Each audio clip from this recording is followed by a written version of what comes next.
All right. The 97th annual Oscars were on March 2nd this week. It's 3 days later. And I'm recapping them. I'm recapping the Oscars. So this is going to be 3 segments. I'm talking about the award show, and then I'm going to talk about my top 20 movies of last year, and then the Oscars if I was in charge. This is also doubles somewhat as a recap of film for 2024. All right, award ceremony. Pretty good, man. It was great to see Conan host. You know, someone who actually cares about movies rather than Jimmy Kimmel standing up there for 3 hours complaining about how long everything is. No one needed that. Conan did great. Love it. More questionable stuff with the award show. Why did we have a James Bond 8-minute tribute? I don't get it, man. We could have done something else with those 8 minutes. It's not like Sean Connery or Daniel Craig died, or it's just because the producers won the Gotham Award? Really? Let's chill. Unless Margaret Qualley is the next James Bond, I don't see any point in that. Let's see, what else? The In Memoriam segment. Huh? What was that music choice? Why? It sounded like they were going to resurrect the dead actors, and what are we doing? Also, they left out Tony Todd, the original Candyman. I feel like that's a complete blunder. I feel like David Lynch should have gotten a little more tribute to him. You know, one of the best to ever do it, and he gets 5 seconds in the In Memoriam segment. Let's be real. All right. We're going to go award by award, and I'll jog my memory as we go. First off, actor in a leading role. Adrien Brody won for The Brutalist. That's not terrible. I do think he's probably the least deserving here. I liked all of these other performances better. But it's not the worst thing. The worst thing about it was his speech, dude. 6 minutes of just nothing. Are we serious? But I would have picked Colman Domingo. Colman Domingo would have had that easily if A24 actually campaigned Sing Sing. Actor in a supporting role. Kieran Culkin got it for Real Pain. Not mad about that. I would have easily picked Guy Pearce for The Brutalist. But Kieran Culkin's not a bad win, man. I love Kieran, and he's great in that movie. Actress in a leading role. Mikey Madison for Anora. Okay. I probably would have gone with Demi Moore. I definitely would have. But Mikey Madison was phenomenal in Anora. Definitely the best part of that movie. These are pretty good awards so far. I'm not too mad about any of them. I am upset about this one. Actress in a supporting role. Zoe Saldana. Are we so serious right now? Oh my god, dude. Amelia Perez winning literally anything? No one needs it. No one...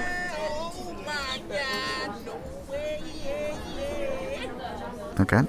No one needs it. It's a terrible movie. It makes me upset to just think about it.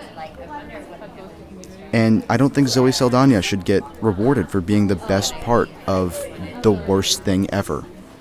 It should have so easily gone to Monica Barbaro, or literally anyone else. Zoe Saldana is still acting like she's in the morph suit for Avatar in that movie. It's... oh my god, it's so bad. I'll talk more about Amelia Perez later, but what an upsetting movie. Animated feature film, Flow.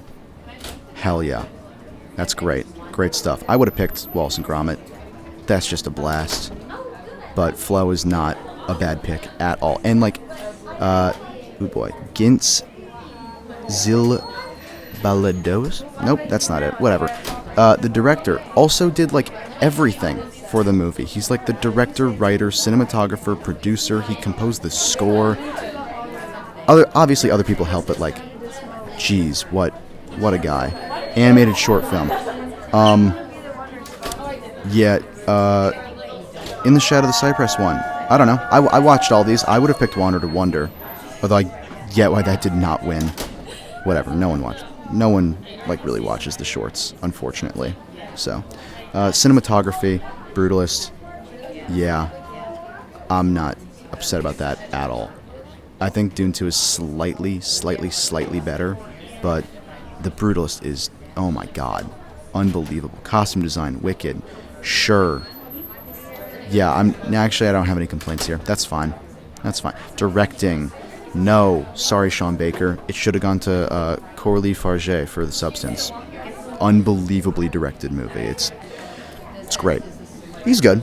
And I like the speech he gave. I'm pretty sure that was the one about movie theaters. But I would have given it to Coralie. Documentary feature film. No Other Land won, and No Other Land deserved to win. All the other ones are pretty good. Porcelain War is probably the worst one here. It's kind of just whatever. But No Other Land is like... that's like a movie you watch and you just feel different after it. It's heavy stuff. And the fact that it ends as the current year-long ethnic cleansing in Palestine began is insane. It's like so viscerally upsetting to see what the Israeli military does to this village, and in the back of your head you're just like, this is not as bad as it gets. It gets so much worse than this, it's just an unbelievable, great documentary, very powerful.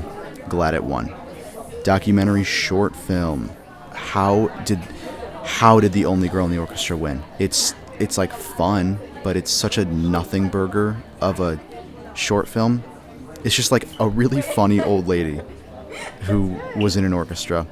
And yeah, very important, very cool, but like, dude, Incident should have won. Incident, for those unaware, is about the murder of a man in Chicago, and the entire thing is edited together through body cam footage and surrounding CCTV footage, and it's like, there's a lot happening all at once. It's very intense. It's very good. Very important.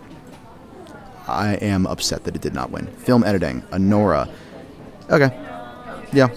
It's pretty well edited. I can't be too mad at that. I would have picked The Brutalist simply because that is a 3.5-hour movie and you do not feel its runtime, like, at all, which definitely is due to the edit. It's a great edit on that movie. But yeah, Nora's not a bad pick. International feature film. I'm Still Here. Yeah, 100%. It's not even really close, actually. All the other ones are pretty good, except Emilia Perez. I cannot believe that was nominated. But, you know, what are you going to do? Yeah, I'm Still Here is incredible. Fernanda Torres is... Man, she was phenomenal in that movie. Really, really upsetting performance, but great stuff. Makeup and hairstyling. Yeah, if you've seen The Substance, you know that... hell yeah, 100%. Nothing else even really comes close. I guess the makeup in Nosferatu for Count Orlok does go crazy, but it's not coming close to Monstro Elizasu. All right, let's speed this up. Original score. Yeah, I'm not mad about that at all. Brutalist winning, 100%. Original song. Okay, all right, I'll rant right now. Emilia Perez is... I cannot wrap my mind around this. El Mal winning. It's like... It's not even the best song. Emilia Perez doesn't have a single good song. Let's get that straight. El Mal is like bottom half. It is mind-bogglingly bad. For one, Carla Sofia Gascon cannot sing. She just can't. Zoe Saldana is like offbeat rapping. The beat is like cheap guitar, and there's like hi-hats during the chorus that are out of time. It's such a poorly constructed song that also doesn't work in the musical because no one's watching this movie, so I'm going to spoil it a little bit. During this scene, Emilia Perez, she runs like a non-profit organization that is funded in large by corrupt politicians and cartel bosses. And Zoe Saldana, who is Emilia Perez's lawyer, she raps about that. That's what the song is about. She's like upset that this organization for good is being funded by all these awful people. Credit where credit is due. That is an interesting story beat and should have absolutely been expanded on. However, once the song ends, they just never bring it up again. It's unbelievable how just temporary all of the songs in that movie are. Once they're over, that's it. They have no bearing on the story, really. So, whatever. Best pick. Why is Best Picture listed? Whatever. Best Picture. Anora. No. I like Anora a lot, but hell no. It's not better than Conclave, Dune 2, Nickel Boys, or The Substance. All of those are absolutely better than Anora. And I'd honestly put The Brutalist above Anora. No, I'm lying. But, yeah, there's a lot of better movies that were nominated. Production design, Wicked, sure. These are all pretty good noms. I'm not too mad about Wicked winning, but, like, Nosferatu, man, they made, like, a little... It's insane. It's insane the stuff they were making for that live-action short film. I'm Not a Robot is crazy to me. It's the only one that isn't really political in any way or, like, timely. I would have easily picked The Man Who Could Not Remain Silent, because I'm just like... I'm Not a Robot is fun. It's pretty funny. It gets, like, weirdly dark in the back half, but The Man Who Could Not Remain Silent is really powerful. Alien is good. It's a lot like a Safdie Brothers movie, if you've seen any of those. Uncut Gems, good time. Very uncomfortable. You feel like you're suffocating. Anuja is... It's fine. It doesn't really have an ending. Also, it's not made the best. And The Last Ranger is kind of embarrassing. It's not great at all. It kind of rides on a twist at the end, which is a decent twist, but without that, it's like such a nothing short film. Sound. Yeah, Dune 2. I'm not even going to talk about that. That wins easily. Visual effects. Dune 2. Yeah. I do want to... I watched all these. I should have said that at the beginning. I watched every single movie that was nominated for an Oscar. So, I'm kind of informed about this. And yeah, Dune 2 is the best one here. But like Alien Romulus also looked insane until they CGI'd in a dead dude. I don't understand what the point of that was. But it looks really cool. Better Man, come on.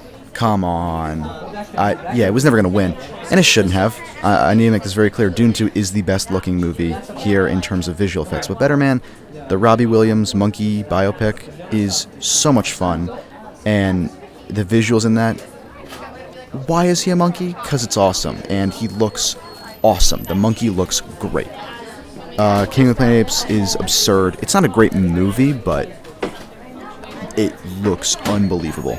And Wicked looks like Deadpool and Wolverine, so how did it get nominated? It does not look great in terms of visual effects, or even good. Adapted screenplay. Yeah. Conclave, fine. Nickel Boy's better. Nickel Boys and Sing Sing.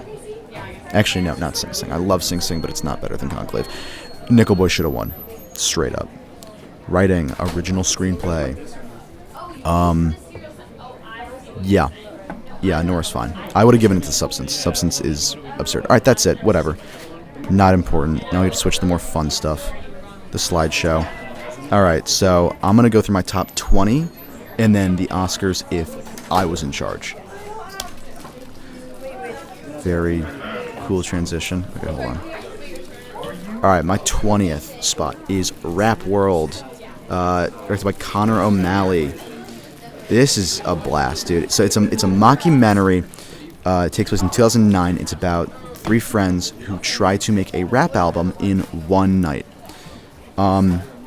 It's hilarious. If you know any of Connor O'Malley's work, you know this guy's so funny. It's also only an hour long, and it's free on YouTube, so there's really no excuse not to watch it. It's great. 19. Wallace and Gromit, Vengeance Most Foul. Absolute blast. Brings back Feathers McGraw, the best villain ever.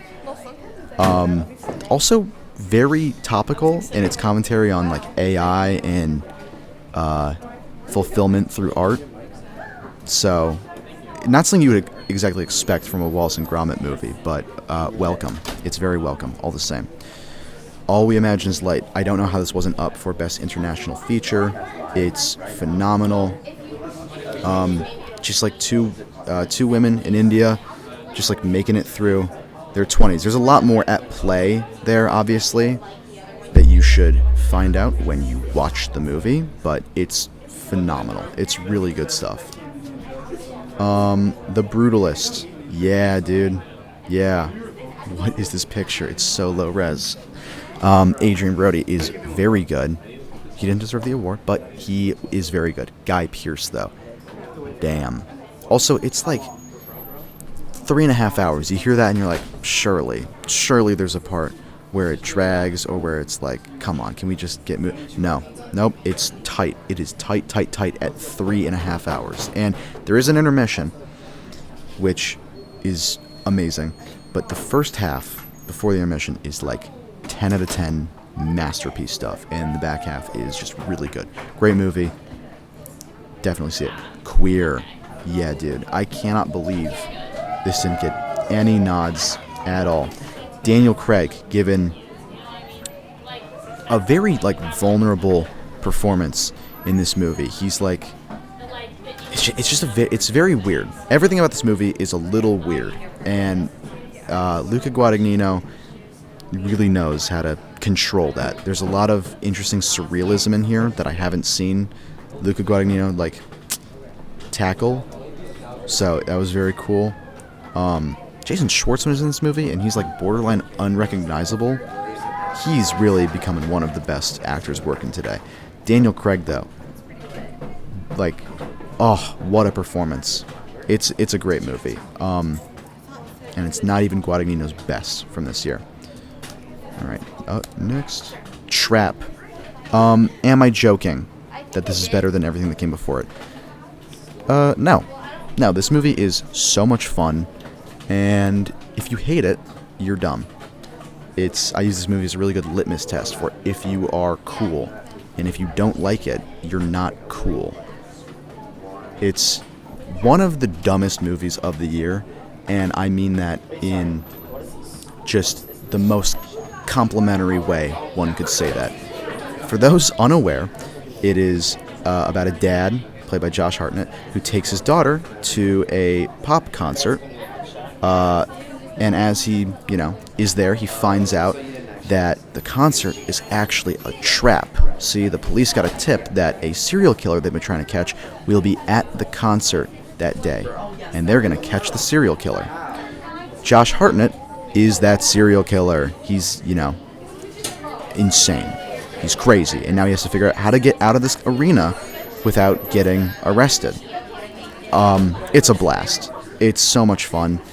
A lot of criticism I saw from it stemmed from the back half being very different than the first half. No, because the first half takes place at the concert. Second half does not. Second half is also so much fun. It's a great movie. Okay, it's a great movie. Can't believe people didn't like it. Anora. Yeah, I feel like everyone's seen this already, but not solid. Great movie. A lot of fun. I don't have a lot to say about it. I feel like everyone has already said what can be said. Mikey Madison is the best part, pretty easily. But, yeah. Saturday Night, I am a little ashamed to be placing this high, because it's really not that remarkable of a movie. Stuff revolving around Saturday Night Live that isn't the actual show itself can always feel a bit, masturbatory in how it's shown. It's like, this is the smartest show ever. It's not. It's just a really fun sketch comedy show. But this movie's a lot of fun. It's very quick. You're never bored. Some pretty good performances. It's like they hit Chevy Chase with a de-aging ray and just said, you go play yourself in this movie. It's very absurd how good that guy is. Dennis Hoffman, as I'm forgetting the character's name, but he's great in this. It's nice to know that Philip Seymour Hoffman's son has that same kind of pizzazz. It's just a blast. I don't know. There's not many movies more fun than this one. it's not very smart. It's not saying anything crazy, and it's not the most historically accurate, which does sometimes muddle its like what it's trying to say when you know what actually happened. But good movie, a lot of fun. I had a blast. Sing Sing. This is about a theater program within the Sing Sing prison. Colman Domingo is like he might be the only like trained Hollywood professional actors working today. Everyone else in this movie is a former prisoner of this prison playing themselves, and it's breathtaking. It's just a really nice message. Like, theater is like, it's catharsis for being in a system that like tries its hardest to strip everyone in it of what makes them human. It's just a shame no one can watch this. It's not available anywhere. I think it's like still $20 on Amazon Prime and whatnot, and it didn't get a good theater run, but if you can see this, see it. It's such an incredible movie. Very human, like the most human movie of 2024. Nosferatu. If you're familiar with Robert Eggers' work, this is right up your alley. If you like Robert Eggers' work, this is right up your alley. It's dark. It is very sexual in freaky ways. It looks insane. Some of the best shots of last year come from this movie. There's this one incredible shot where Count Orlok walks up to an open window, and the camera moves over his shoulder, out the window, and then down into like an aerial shot of the city.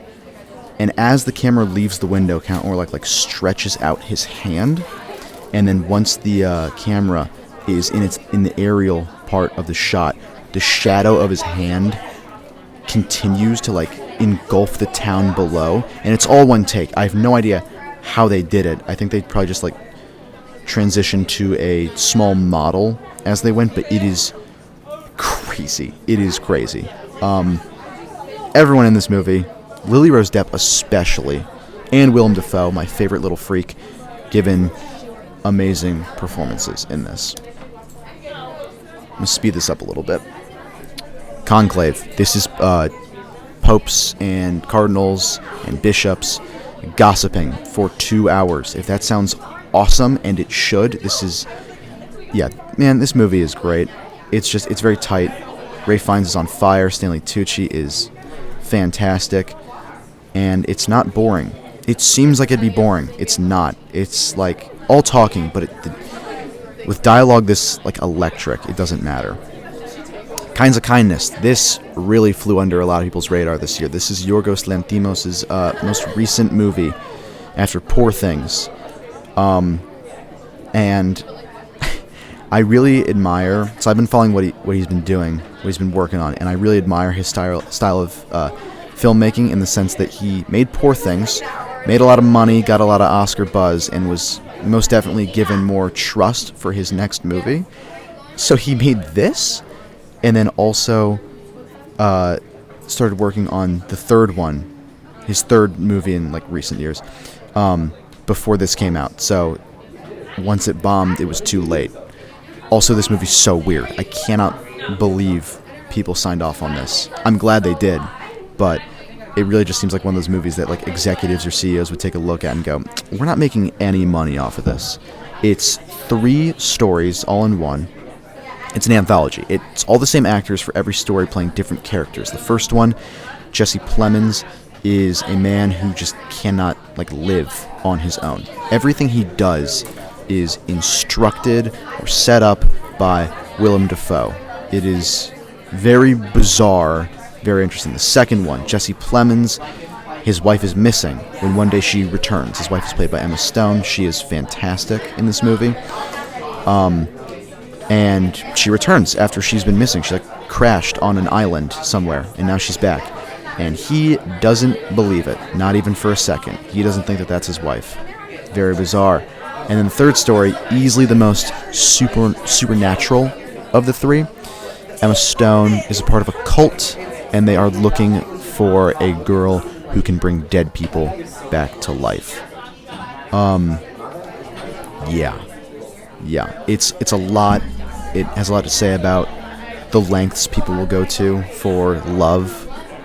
It's pretty beautiful for also being one of the darkest, strangest, most uncomfortable movies of last year. Nickel Boys, Jesus.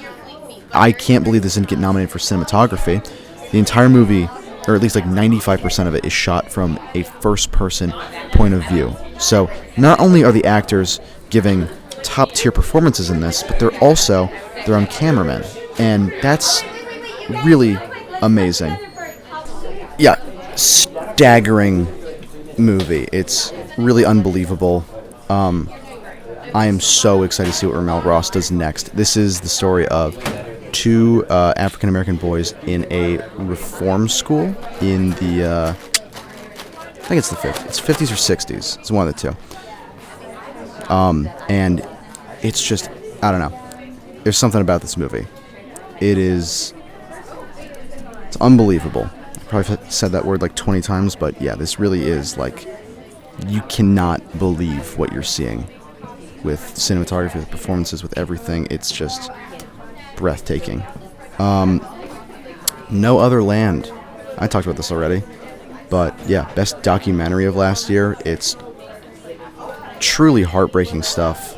And like, I always feel weird talking about documentaries that I don't like, because it's usually about subject matter that I do enjoy, but it's like, I don't dislike the documentary because of the subject matter. I dislike it because of its filmmaking techniques. This one, I like the subject matter. I like drawing attention to this. So it'd be a real bummer if the filmmaking itself wasn't great. Fortunately, it's incredible. It's a really well shot, well edited documentary filmed over the course of, I think it was it's 3 or 4 years. And it still has no American distributor, which means that no one will be able to see this in theaters. So someone needs to get on that ASAP, because this needs to be watched by everyone right now. Incredible movie. The Substance. Hell yeah. Yeah, what a great movie. Incredible body horror, great makeup all the way around. Demi Moore, Margaret Qualley, doing great stuff. And Dennis Quaid is playing himself in this movie. He's just the grossest dude imaginable. Yeah, it's basically... it's an old actress, played by Demi Moore, who is fired from her job for being old, pretty much. She's not even that old. She's like 50, maybe. And it's Demi Moore. It's not like she's... They're like, you're ugly, you're old, you can't work here anymore. It's insane. So she gets fired and then learns of a drug, an operation called The Substance. She takes it, and now she can also be Margaret Qualley. The rule, though, is that you need to spend a week as your old self and a week as your younger self. If you overstay your welcome as either, and you don't respect the balance, spooky stuff starts to happen, like disgusting body horror. Oh my god, the makeup, hairstyling in this movie, unbelievable. Also, it's so campy and incredible. There's this moment where there's this billboard outside of the main character's apartment. Demi Moore and Margaret Qualley are the same person. There's this billboard advertising the New Year's show. It's just called the New Year's Show. No network, no title, just the New Year's Show. And it says, New Year's Show, tomorrow at 8. And then the next day, within the movie, the billboard has been changed to say, the New Year's Show, tonight at 8. Which, like, that's just so goofy. It implies that someone went up there to change it from tomorrow to tonight. It's very campy. A lot of fun. Also very sad and horrifying. Dune 2. I don't need to talk about this. At least I shouldn't. You should have seen this movie. If you haven't, go watch it. Whatever you're doing right now, I can assure you, is not as important as watching this movie. Furiosa. This bombed at the box office. This made no money, and I can't believe it. how is this not cool to people? It's cars and explosions in like one of the craziest post-apocalyptic worlds I've ever seen. Fury Road is my favorite movie ever, so maybe I'm a little biased, but it's like there's this segment in the middle where these like rogue dudes try to raid the oil rig, and it's like some of the best action George Miller has directed in his career. Anya Taylor-Joy is fantastic in this movie. Chris Hemsworth, oh my god. All right, I gotta speed this up a little bit. Look back. Wholesome, heartbreaking. It's an hour long. You need to watch this. It's about two young girls both in love with drawing and how that brings them together, and then their lives after they meet. It's amazing, and it's also written by the same guy who wrote Chainsaw Man, which I don't know a lot about Chainsaw Man. I've heard it's insane. It looks insane. This is not at all like what I'd imagine that show to be, or the book. It's very down to earth. Just a great, great movie. Challengers. Oh my god. Most fun I've had with a movie this year. I can't believe this didn't get any nominations at the Oscars. Not that it matters, really. At the end of the day, the Oscars do not matter. But this is such a fun movie. It's just 2 hours, and you feel like it's over in 5 minutes. It's electric. It never stops.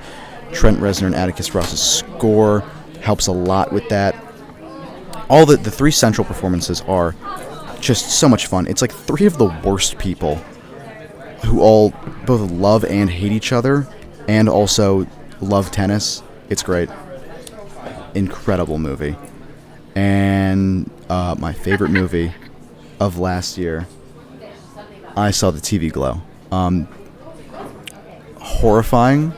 I watched this for the first time in theaters, and I didn't really get it. I knew it was perfect, but I was like, what's up? I wasn't fully sure. The second time I watched this, I had a panic attack and then felt nauseous once I finished the movie. That doesn't happen, ever. That's happened one other time, and it's when I watched Twin Peaks Fire Walk with Me. Do you know what a movie has to do to make me feel nauseous? Absurd. Absurd movie. Yeah, I don't really want to talk about it at all. I feel like if you're going to watch this movie, you should watch it blind. It's so good not knowing anything about it. All right, Oscars, if I was in charge. I'm going to speed this up. Here we go. These first four are just like kind of boring picks from me because I didn't watch enough of these categories. Documentary short film should have been Incident. I would have nominated all the same stuff because I do not watch documentary short films on the regular. Live action short film. This is so easy. I watched all 5 that were nominated, and none of them can hold a candle to Conor O'Malley's Corys. This is 11 minutes. It's on YouTube. I'm not going to explain it. You can just go watch it. It's a blast. It's so funny. His style of blending fiction with real world like interviews where he just goes up on the street and does insane bits with regular people, and they just have to figure out what is going on. Great stuff. He's deranged. I can't wait to see what he does next. Animated short film. All right, look. I didn't watch this. I didn't watch Me by Don Hertzfeldt. But I did watch all the Oscar-nominated animated shorts, and they are good for the most part. But knowing Don Hertzfeldt's work, and knowing that he released a short this year, I'm going to go on a limb and say he was probably more deserving of the nomination and win than almost everything that was nominated. If it's not, I haven't seen this one though, so it's like, you know, I'm not able to really speak on this. So it should have been Water to Wonder, but Don Hertzfeldt, hell yeah. Documentary feature film, I've spoken about this already. It's No Other Land. I don't watch docs like that, but I might have to after that. Actor in a supporting role. These are my nominations. Chris Hemsworth in Furiosa, Clarence Macklin in Sing Sing, Adam Pearson in Different Man, Guy Pearce in The Brutalist, and Jeremy Strong in The Apprentice. Adam Pearson in Different Man is different, man. Oh my god, I did not mean to do that. He's so fun in that movie. Basically, Sebastian Stan plays a man with a facial deformity that he believes is like ruining his life. It makes him unable to form connections with other people or get acting jobs. And when he hears of an experimental surgery that can remove the facial deformity and make him look, you can't see me, but I'm doing quotation marks, normal, he does it. He looks like Sebastian Stan for the rest of the movie, and he finds that it's not really working. It's kind of everything that was the same as the same before. And that's bad enough. And then Adam Pearson's character enters the movie, who is a man who has like an identical facial deformity to what Sebastian Stan had at the beginning of the movie. But everyone loves Adam Pearson. He's such a fun dude. He's just like... It's like Austin Powers if he wasn't a spy. It's just so much fun watching him. He's not my pick, but huge shout out to Adam Pearson and Clarence Macklin in Sing Sing. Unbelievable stuff. To think that this guy isn't like a professional Hollywood actor, wow. And that aside, even if he was, it's one of the best performances of the year. But my pick is Chris Hemsworth as Furiosa. He is unbelievable. Both he and Sebastian Stan had a similar effect on me this year, where I saw them in movies that weren't Marvel movies, and I loved them in those movies, but it also made me a little sad to think they spent a decade doing Marvel movies when they could have been doing stuff like this. Dementis is the best Mad Max villain. He's so much fun to watch. He's so ridiculous. Unbelievable stuff. I gotta stop saying unbelievable. This is boring. Costume design. Dune 2, Saturday Night, Nosferatu, Furiosa, Gladiator 2. Yeah. As far as like time period stuff getting nominated, I totally get the Bob Dylan Complete Unknown costume nomination, but I don't know. I'm like a child. I see flashy outfits and I go, that's better. And no, Saturday Night, it's got those flashy time period outfits. Everyone is fitted in that movie. It's absurd. Rachel Sennett's fit. Come on, the little red vest. It's great stuff. Not my pick, but yeah. Dune 2 easily is my pick. Are we serious? Are we serious? Look at that. Incredible stuff. Music, original score. Dune 2, monumental score. It's not my pick, but great stuff. Kinds of Kindness is so weird. It's like they found a person who was not a trained musician and said, just go play the piano. It's like all dissonant chords. It really is only there to make you feel more uncomfortable, and it is very effective in that. Right, Baby Girl. Score was composed by my boy Cristobal Tapia de Veer. He is such an incredible composer. He will take bits from the movie, not like dialogue. He will take dialogue sometimes, but it's usually just like small noises, like breathing or some stuff like that, and he'll work it into the music. And yeah, Baby Girl's no exception. It's incredible. He's, I guess I'm saying incredible. He is great at making music. I Saw TV Glow, fully composed by Alex G. Alex G snaps. It's great. It's very effective. As far as like movie sound scores that are effective towards their movies, that's one of the most effective. It really helps build this sense of unease, and yeah. But it's Challengers. It's so easily Challengers that it couldn't be anything else. This movie would not be what it is without the score. It's like half. The movie's phenomenal, but any other score would have just made it feel a little weird. I can't imagine anything other than this fast-paced, electric, techno, club kind of score. It's great stuff. Makeup and hairstyling. Yeah. Substance, Dune 2, Nosferatu, A Different Man, Beetlejuice, all great, but the substance is winning it. Are we serious? Look at that. I can't believe it. Writing, adapted screenplay. Yeah, the fact that Queer didn't get nominated is stupid, because, I mean, Amelia Perez got it over Queer. Are we serious? I forgot what I put here. I put Dune 2. Yeah. I don't know what else to say. Also could have been Nickel Boys. Writing, original screenplay. I Saw the TV Glow, Challengers, The Substance, Furiosa, and Kinds of Kindness. It's I Saw the TV Glow. Just, yeah. All right. Not a lot to say about those last two. Actress in a supporting role. Here we go. Zendaya for Challengers, Margaret Qualley for Substance, Emma Stone in Kinds of Kindness, Aubrey Plaza in Megalopolis, and, oh boy, Anjanou Ellis-Taylor in Nickel Boys. All of these performances are fantastic in their own right. Anjanou Ellis-Taylor in Nickel Boys she plays the mom of one of the characters. I'm forgetting which one it is. I get their names mixed up. But it's such a wholesome performance. She's very fun to watch. Aubrey Plaza in Megalopolis. Megalopolis is not a good movie. It kind of is. But, I don't know. It's tonally inconsistent. Utterly absurd. It makes no damn sense. And all of the actors in this movie are acting like they are in different movies. There's no through line. But Aubrey Plaza, she gets it. She knows exactly what this movie is. Alright, her character is named Wow Platinum, and she embodies that, if that makes any sense. Emma Stone in Kinds of Kindness. 3 bizarre performances from her in this movie. Really happy that she's kind of just working with Yorgos Lanthimos all the time now, after Poor Things. And she's fantastic in Kinds of Kindness. Margaret Qualley in The Substance. I cannot believe that she didn't get nominated. And Zendaya in Challengers, yeah.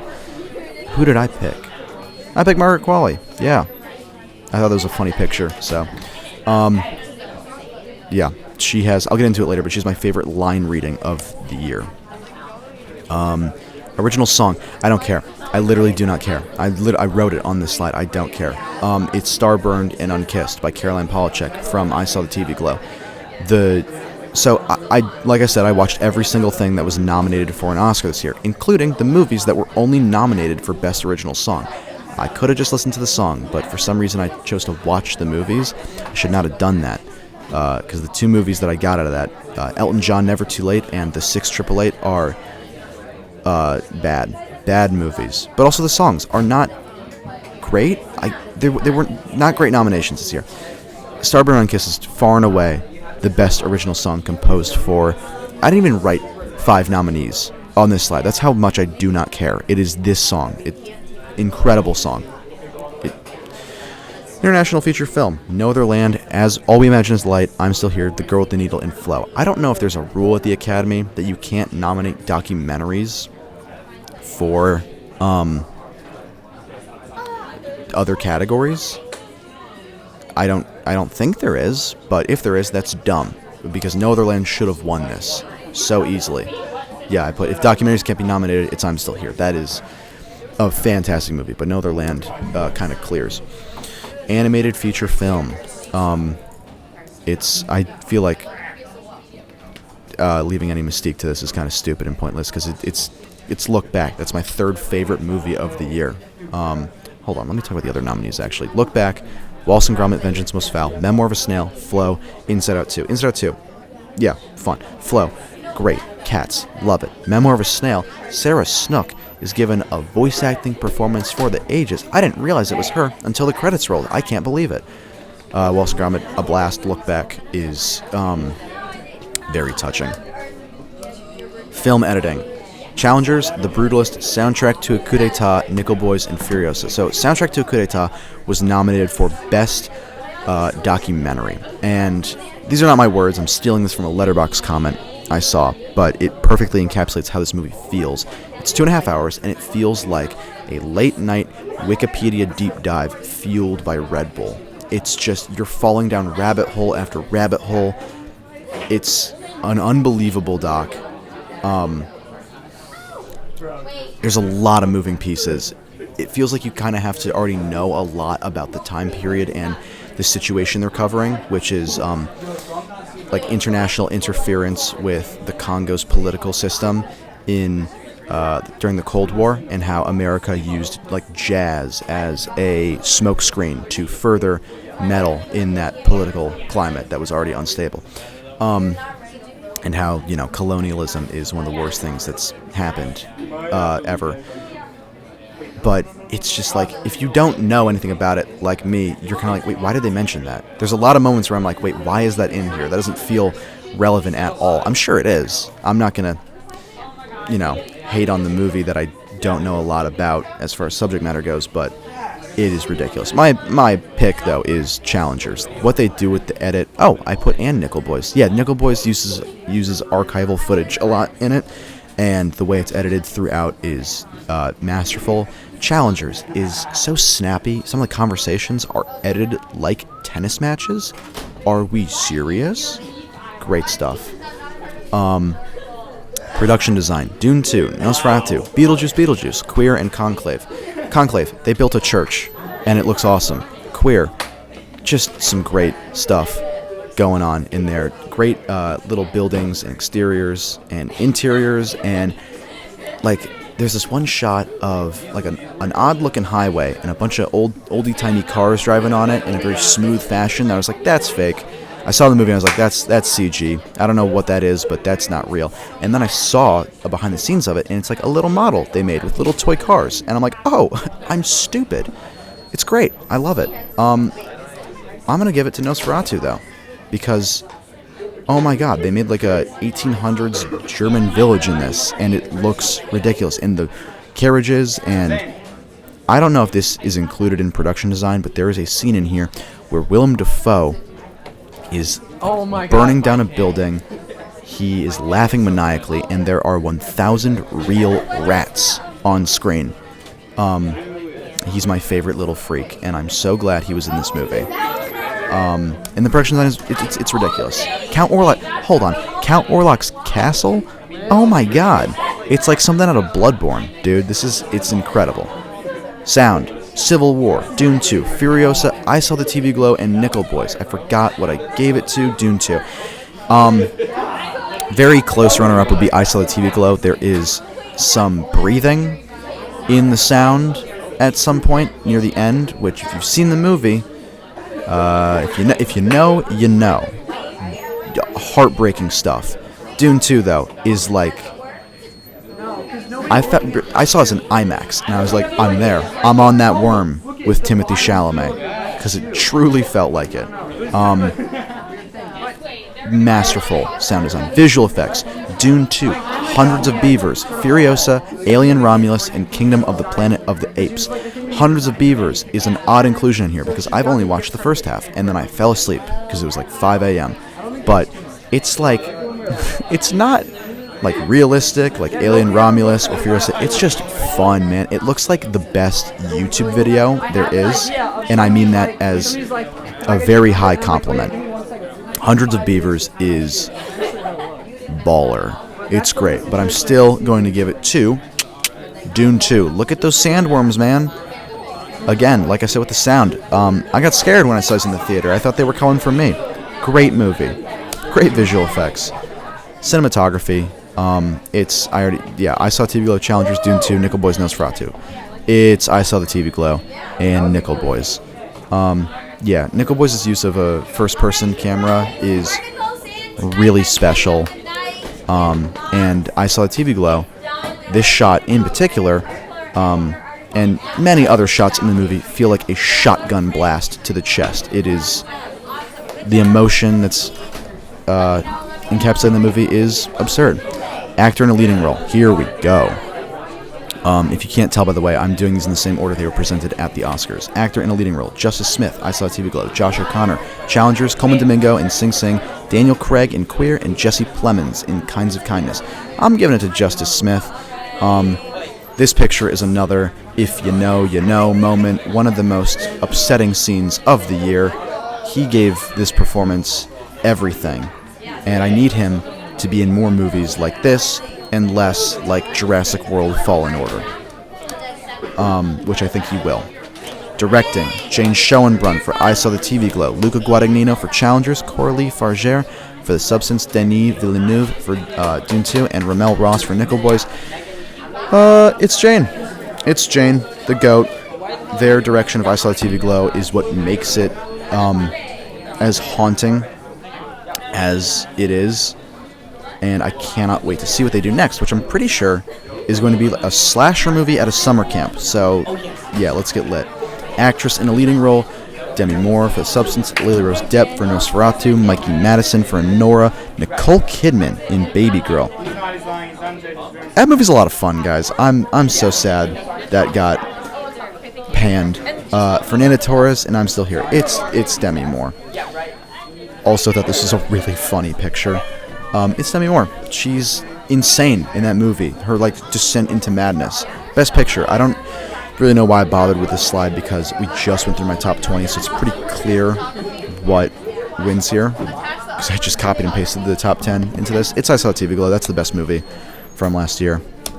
All right, other more fun awards. I don't have pictures for these. Fakest movie, The 688. This is like, you saw Madam Web. It's like that level of fake. It doesn't feel like a real movie. I felt like I was in a fever dream watching this. It's a cool story. It's about, during World War II, an all-black women battalion was tasked with the job of sorting through 17 million letters, 3 years of backlogged mail, and making sure it got to where it needed to go.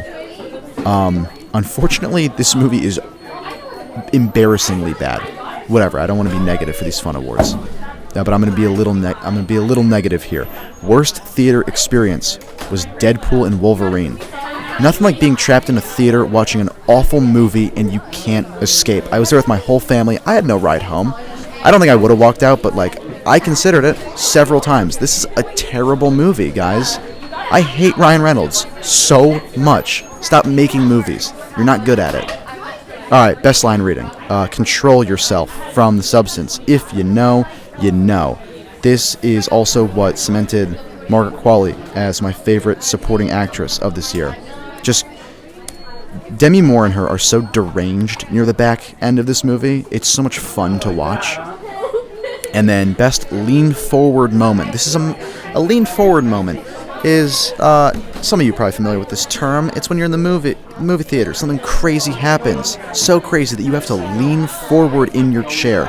We're talking Timmy riding on that sandworm in Dune 2. We're talking that hand shadow shot from Nosferatu. We're talking... What are we talking? We're talking Jesse Plemons pulling up in Civil War. But the best one for me was in Furiosa during that 15-minute action sequence in the middle of the movie when these two dudes are on a motorcycle and they're up riding next to the oil rig. They're throwing explosive spears at it. The oil rig's throwing grenades back at them. And you're like, okay, normal kind of chase, right? And then the guy sitting on the back of the motorcycle, he's holding onto a rope. He just hops off real quick. And now he's like sliding. He's like skiing on the sand, being pulled by the motorbike, and you're like, whoa, hold on, this is crazy. And then he pulls something on his shirt, and a parachute flies out from behind him, and now he's up in the air like a kite behind the motorcycle. It's great stuff. I almost fell out of my chair leaning forward at that, and that is it. Cool. Yeah, movies are great. Oscars are fun. 2024, great year for movies. If I had to recommend any of these, because I feel like I should leave whoever's listening to this with some homework, what you should watch. I'm going to say Corey's by Conor O'Malley, because again, it's free on YouTube. It's 10 minutes. It's a blast. And, Rap World in addition. I'm going to say I Saw the TV Glow, because it's the best. I'm going to say No Other Land. If you can find it, which you should be able to, piracy. Yeah. And if I will say this, if you didn't like Trap, try again, because you're dumb and bad at watching movies if you didn't like this movie, because it's very fun. All right, that's it. Oscar coverage 2024.